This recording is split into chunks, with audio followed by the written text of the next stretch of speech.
Salut, j'espère que tu vas bien aujourd'hui.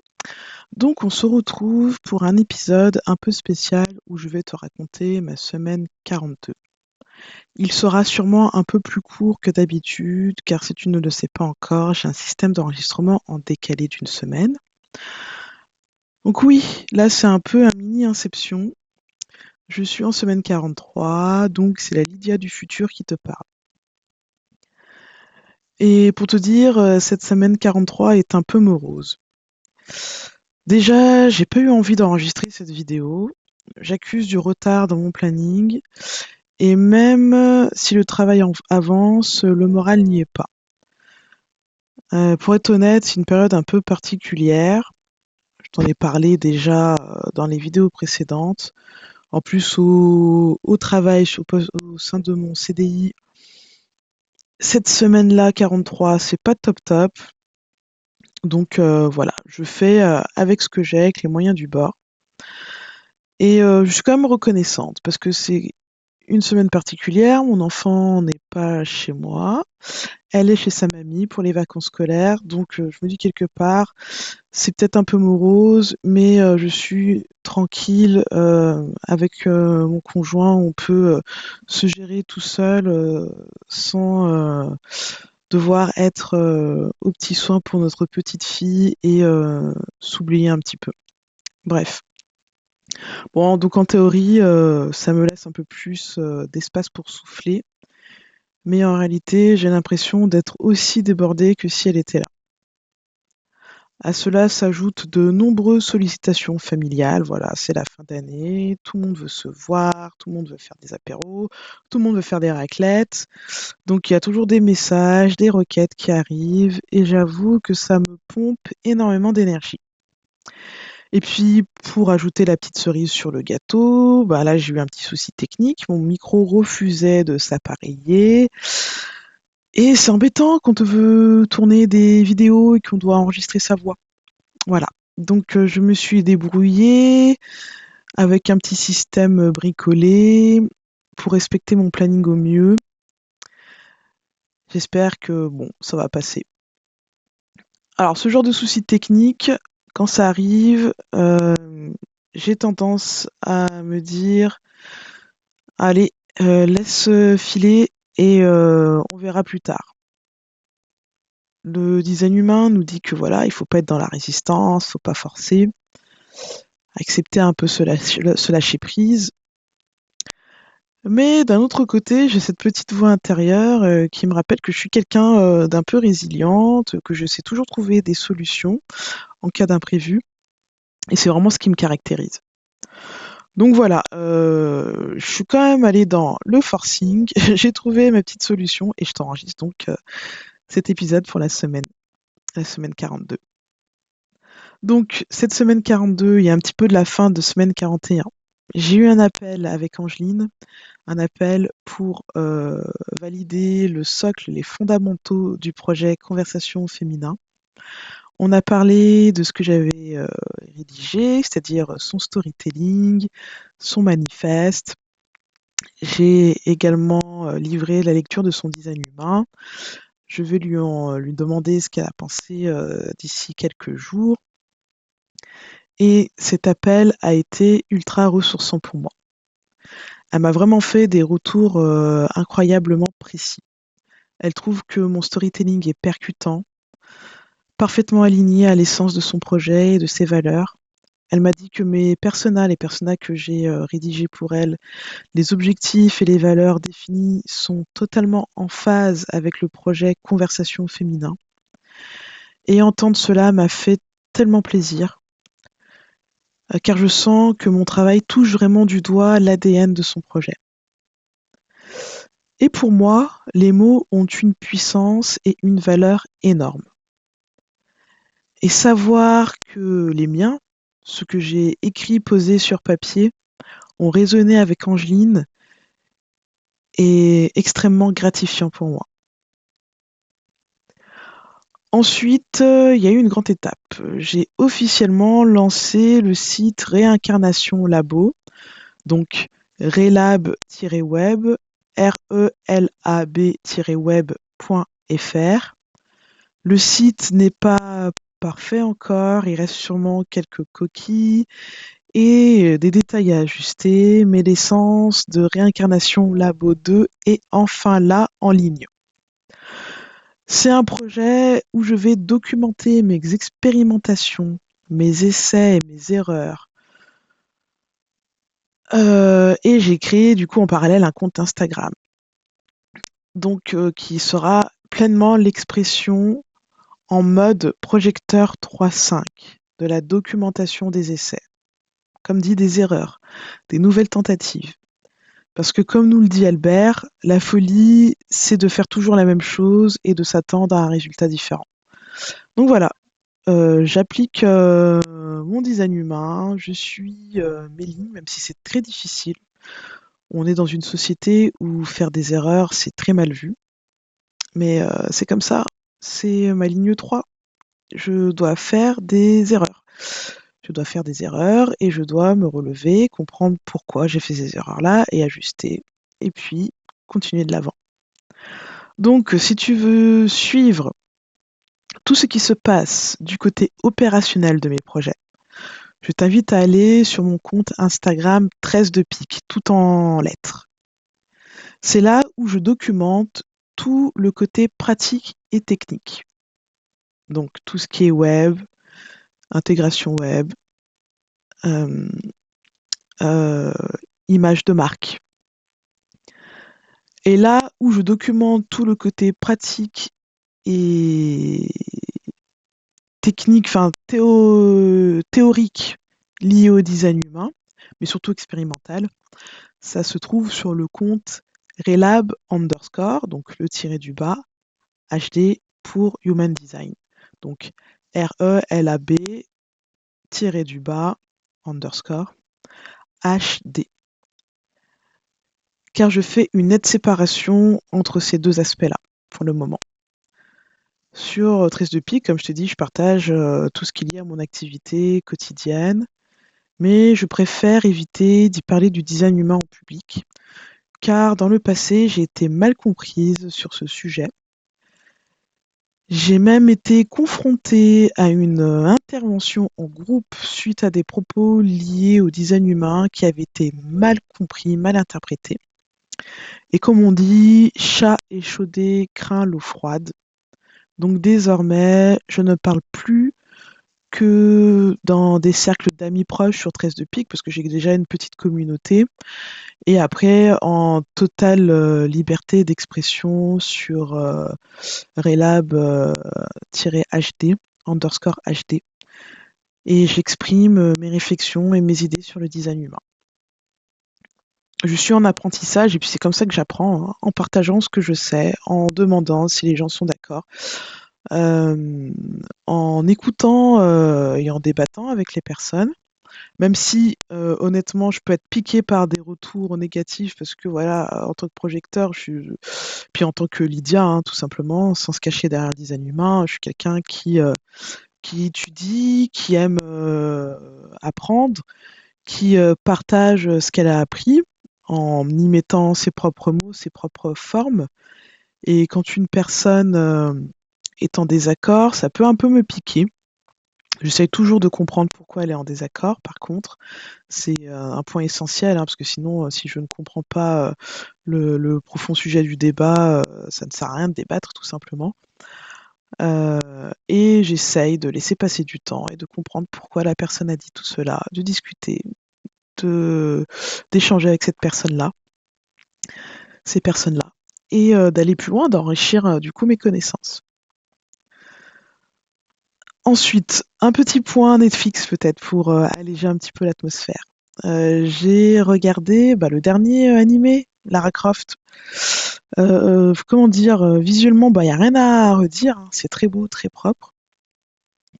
Mais niveau scénario, j'ai pas du tout accroché. C'est curieux parce que je suis une grande fan de Lara Croft, de Tomb Raider, autant sur les films que sur les jeux vidéo, hein, donc sauf pour Tomb Raider 3, qui pour moi est un jeu beaucoup trop long, beaucoup trop complexe, avec beaucoup trop de bugs, des choses qui pop, on sait pas pourquoi. Voilà, donc le Tomb Raider 3, c'est celui qui est vraiment tout en haut de ma liste des Tomb Raider auxquels j'ai pas du tout apprécié jouer. Puis ouais, tellement difficile que j'ai dû acheter la solution, je me rappelle. Alors que d'habitude, les Tomb Raider, ça se passe très bien. Mais celui-là, bloqué constamment, quoi. C'était très complexe comme jeu. Mais bon, du coup, j'aimerais bien avoir ton avis. Qu'est-ce que tu as pensé de ce Tomb Raider sur Netflix? Parce que j'ai vraiment pas réussi à rentrer dedans. Donc voilà. Si tu l'as vu, on peut en discuter dans les commentaires. Et enfin, pour revenir à ce week-end, bah, ce week-end était vraiment top parce que c'était un week-end en solo. Parce que mon conjoint est parti avec notre fille chez, chez sa famille, donc ma belle famille. Et ces moments-là de solitude sont essentiels pour moi. C'est quelque chose qui est vraiment inscrit dans mon design. J'ai le canal 40-37. Donc c'est un canal tribal. C'est un canal qui est lié au plexus solaire et à l'ego cœur. Et c'est quelque chose qui peut être très mal compris parce que c'est vraiment quelque chose un peu pas en dualité, mais ce besoin de faire partie d'une tribu, d'une communauté, mais aussi ce besoin d'avoir de la solitude, d'être en retrait et qu'on me laisse tranquille. C'est très difficile à faire comprendre, que ce soit aux amis ou à la famille, que des fois j'ai besoin d'être toute seule et je peux pas être là à tous les événements. Je ne veux plus même, j'ai envie de dire, être là à tous les événements parce que j'ai besoin de ces moments de moi avec moi-même. Et bon là, ça a été du coup ce week-end un peu compliqué à faire comprendre à certaines personnes. Mais je suis contente, même si j'ai quand même eu cette note d'amertume qui n'est pas du tout bon pour moi, qui est très caractéristique du projecteur, suite à des ressentis et réflexions de certaines personnes de ma famille. Mais bon, j'essaie de composer avec, d'apprendre à mieux me connaître, et puis peut-être qu'un jour, j'aurai le courage et les bons mots pour expliquer aux personnes qui m'entourent et qui me sont chères que voilà, j'ai besoin de ces moments de solitude. Déjà, il y a eu un grand pas, c'est que mon conjoint me comprend de mieux en mieux et c'est que voilà, quand je demande d'être toute seule, ben, il faut me laisser toute seule et il fait au mieux, il s'exécute quelque part, il fait au mieux et me laisse ces moments de liberté, d'introspection personnelle. Et le remercie énormément d'être à l'écoute et de me comprendre et de me respecter et de respecter ces moments où je m'honore moi dans mon fonctionnement. Et ça ne fait que ça ne donne que du bonus pour notre couple et du respect pour que quand il a besoin lui aussi de son moment de solitude, que ce soit lié à son design humain ou pas, que du coup je me dis bah respecte Lydia, respecte ses moments, respecte son moment où il a besoin de se reposer. Mon conjoint, lui, il est générateur avec une autorité sacrale, donc on n'est pas du tout sur le même type d'énergie. Mais il a quand même besoin de ces moments. Quand son sacral est fini et épuisé, il doit se reposer. Il doit recharger les batteries.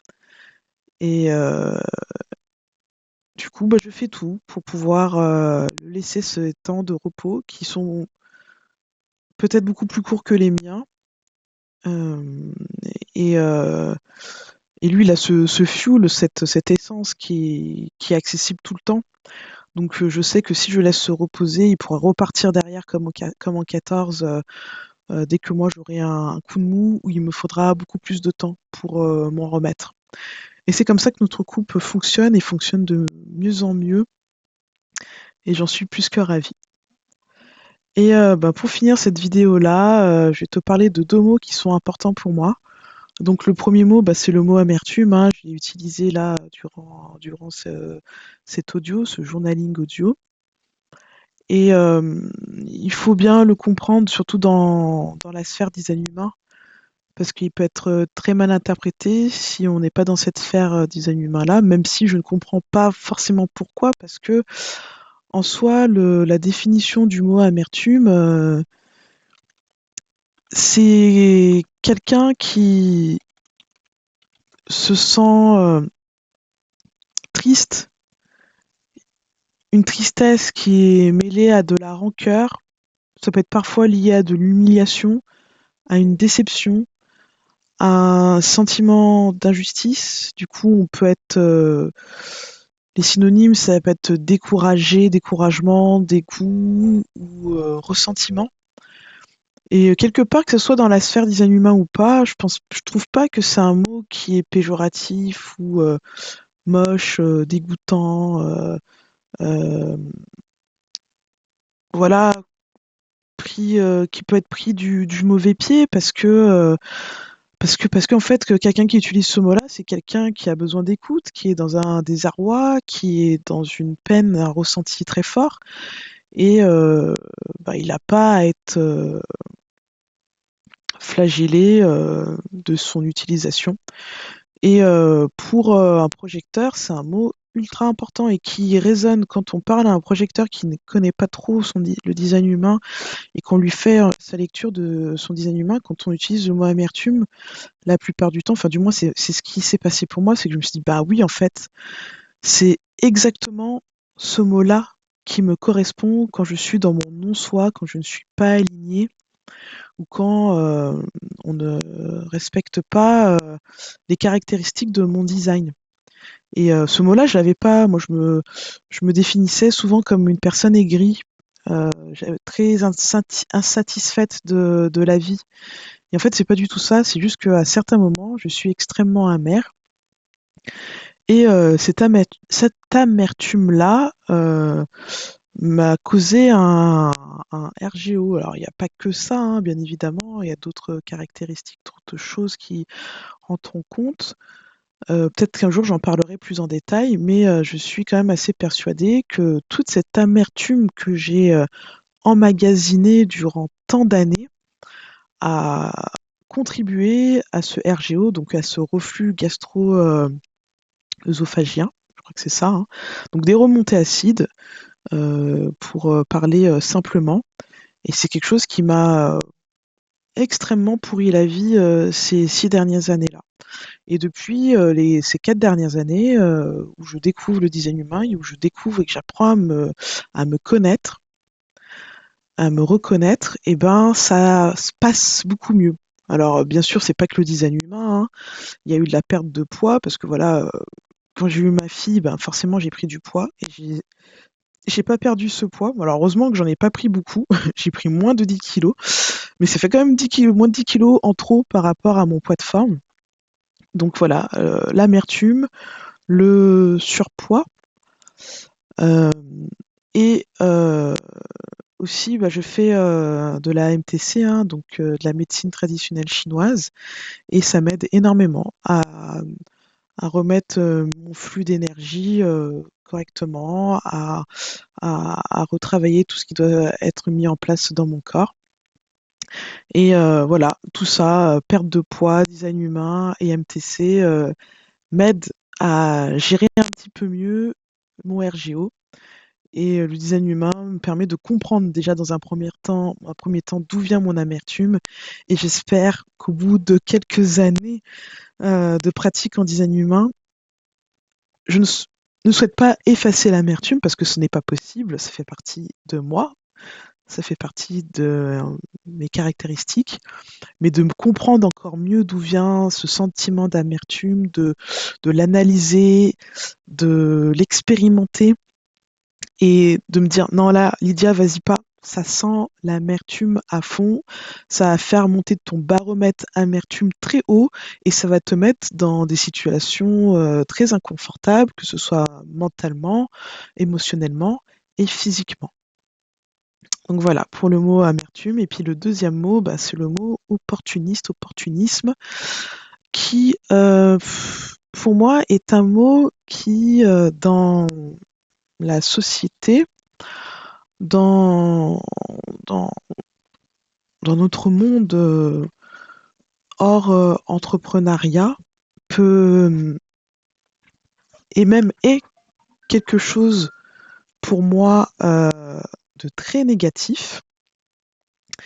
Mais si on le prend sur la facette entrepreneuriat, c'est quelque chose qui est plutôt positif. Alors je m'explique. Quelqu'un d'opportuniste dans la vie de tous les jours, que ce soit dans sa vie personnelle, professionnelle ou amicale, je trouve que c'est pas bien, hein. C'est pas, enfin, c'est profiter de moments, de personnes, de situations pour se mettre à l'avantage, pour tirer son épingle du jeu, pour voilà, se mettre dans de bonnes circonstances, alors que c'est pas toi qui as initié tout ça.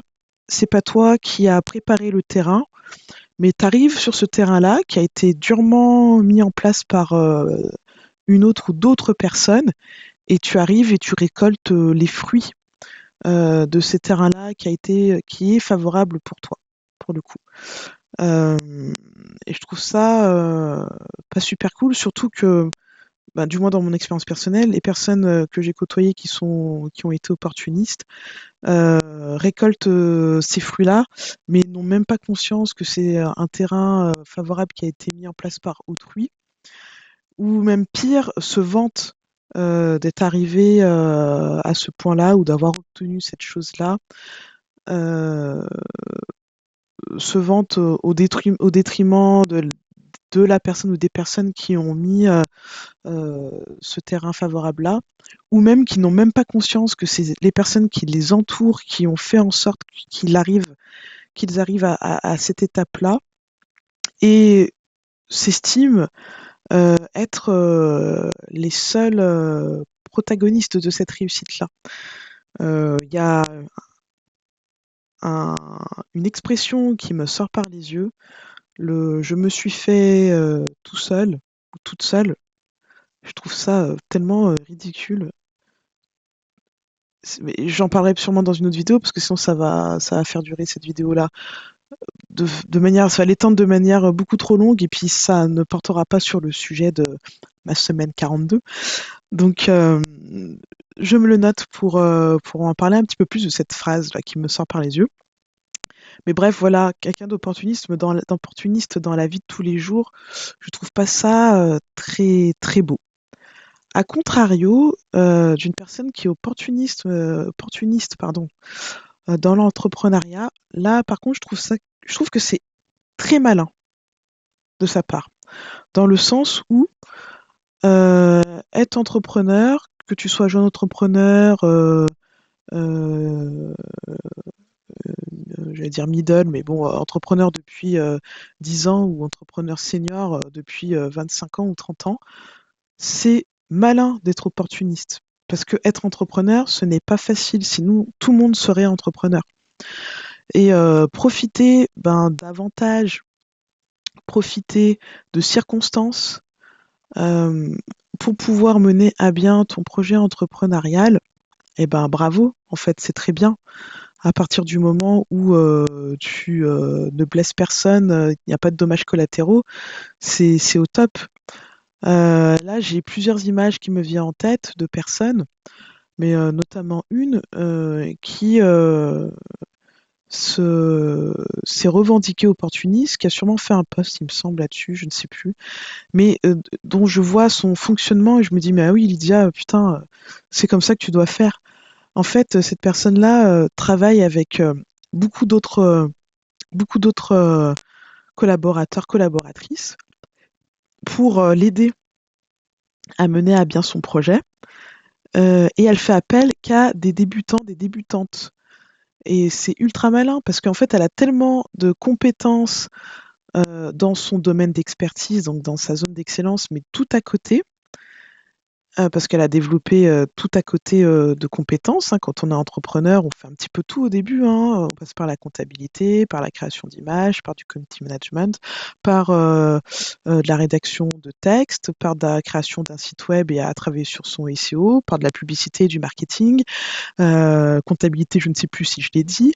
Voilà, en fait, on a tout plein de facettes.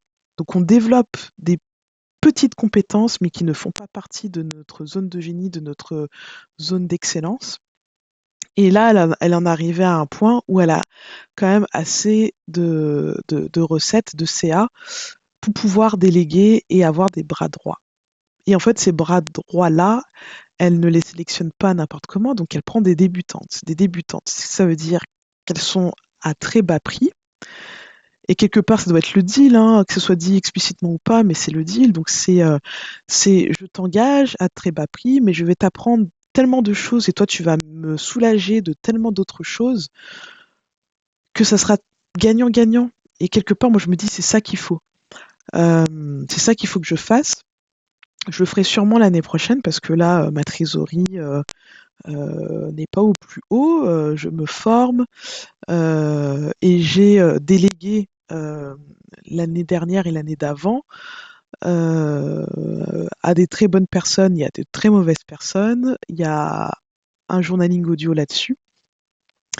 Et ma prochaine délégation, quand j'aurai une trésorerie un peu plus puissante, ben, ça sera de déléguer de cette manière-là et d'être opportuniste euh, dans, dans ma façon de déléguer pour avoir des bras droits avec leur zone de génie, leur zone d'excellence, pour leur apporter le peu de connaissances que j'ai, le peu de vision que j'ai sur ce que j'ai pu expérimenter moi-même sur leur terrain, sans non plus leur dire ce qu'il faut faire, hein, parce que je n'ai pas leurs compétences. La seule chose que j'ai en plus que j'aurais, parce que là ça c'est du futur, la seule chose que j'aurais en plus, c'est plus d'années d'entrepreneuriat et plus d'expérience sur ma vision, sur mes objectifs court terme et très long terme, moyen terme plutôt pas court terme, mais moyen terme et long terme. Et c'est comme ça qu'on va se mener, s'élever ensemble avec ces collaboratrices-là. Voilà, voilà.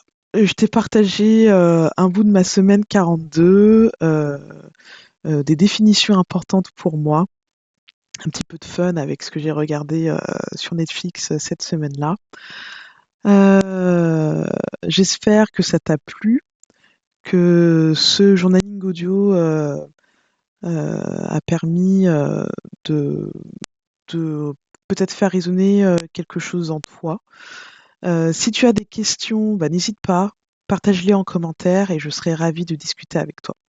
Allez, à la semaine prochaine.